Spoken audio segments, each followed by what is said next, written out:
l'entreprise Perrard a été créée en 1988. L'objectif au départ, c'était de diversifier ma première activité. J'étais agriculteur. J'avais des besoins, évidemment, comme tout agriculteur, de produits un petit peu particuliers.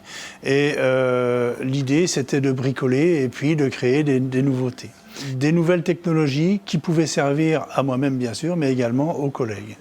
Et tout au long, on a développé une multitude de produits. On a commencé par la prolonge de coupe à colza, ensuite les chariots de coupe. On est passé par les plateaux de transport, des combinés de semis, des godets décileurs, les premiers transbordeurs de céréales. Et enfin, nous sommes actuellement en train de finaliser la mise au point du récupérateur de menu paille.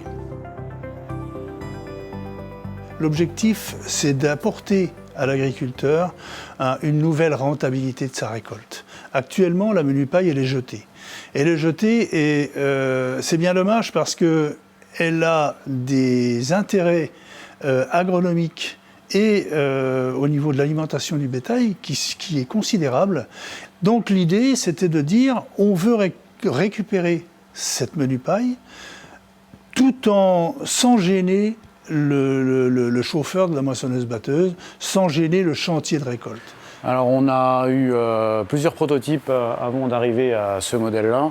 En fait, on avait déjà commencé par faire une machine qui se mettait sous la moissonneuse, mais on a rencontré, on va dire, quelques problèmes pour adapter à tous les modèles du marché. Donc on a préféré repartir sur une version latérale.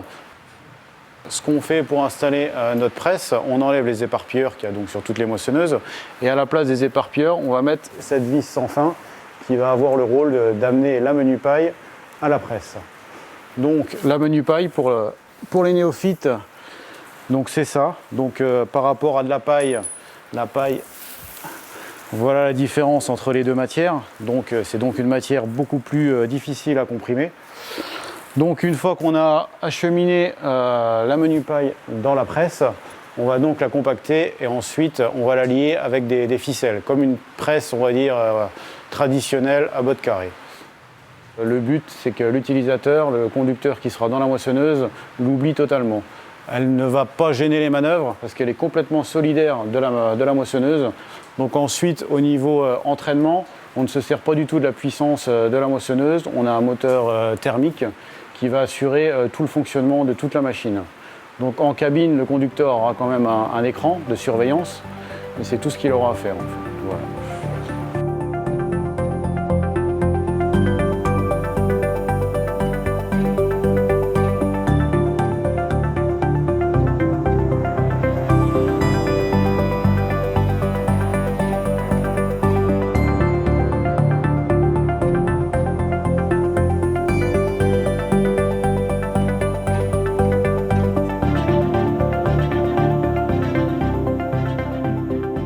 Au départ, nous sommes constructeurs de matériel agricole.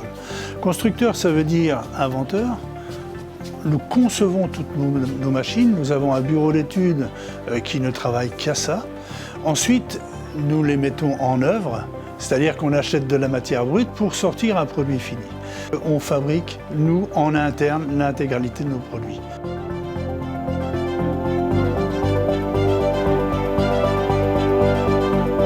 Tout cela fait qu'on a développé un produit très spécifique avec des contraintes, un cahier des charges extrêmement précis qui impose des solutions technologiques complexes mais qui sont en train d'aboutir aujourd'hui et qui vont être offerts au public à partir de janvier 2018.